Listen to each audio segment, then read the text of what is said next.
शास्त्रों का ज्ञान अगाध है, वो कलाएं अनंत जो हमें सीखनी चाहिए। हमारे पास समय थोड़ा है, जो सीखने के मौके हैं उसमें अनेक विघ्न आते हैं।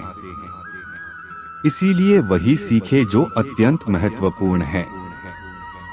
उसी प्रकार जैसे हंस पानी छोड़कर उसमें मिला हुआ दूध पी लेता है, वह आदमी चंडाल है जो एक दूर से अचानक आए हुए थके मांदे अतिथि को आदर सत्कार दिए बिना रात्रि का भोजन खुद खाता है।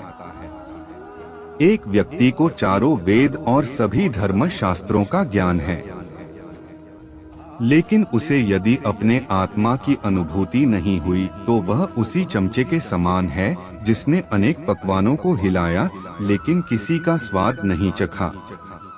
वह लोग धन्य है, ऊंचे उठे हुए हैं, जिन्होंने संसार समुद्र को पार करते हुए एक सच्चे ब्राह्मण की शरण ली। उनकी शरणागति ने नौका का काम किया। वे ऐसे मुसाफिरों की तरह नहीं है जो ऐसे सामान्य जहाज पर सवार है जिसके डूबने का खतरा है। चंद्रमा जो अमृत से लबालब है और जो औषधियों की देवता माना जाता है, जो अमृत के समान अमर और दैदीप्यमान है, उसका क्या हश्र होता है जब वह सूर्य के घर जाता है अर्थात दिन में दिखाई देता है।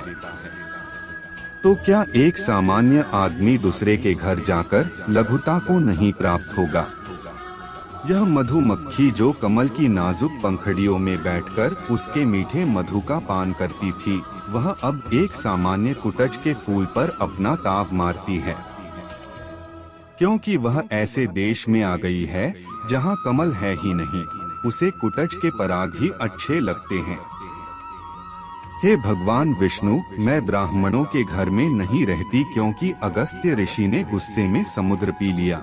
भृगु मुनि ने आपकी छाती पर लात मारी। ब्राह्मणों पढ़ने में आनंद है और वे मेरी स्पर्धक सरस्वती की हरदम कृपा चाहते हैं, और वे रोज मेरे निवास कमल फूल को जलाशय से निकलकर भगवान शिव की पूजा करते हैं।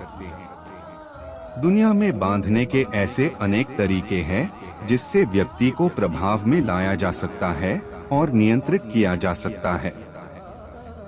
सबसे मजबूत बंधन प्रेम का है। इसका उदाहरण वह मधुमक्खी है जो लकड़ी को छेड़ सकती है लेकिन फूल की पंखुड़ियों को छेदना पसंद नहीं करती, चाहे उसकी जान चली जाए। चंदन कट जाने पर भी अपनी महक नहीं छोड़ते, हाथी बूढ़ा होने पर भी अपनी लीला नहीं छोड़ता, गन्ना निचोड़े जाने पर भी अपनी मिठास नहीं छोड़ता।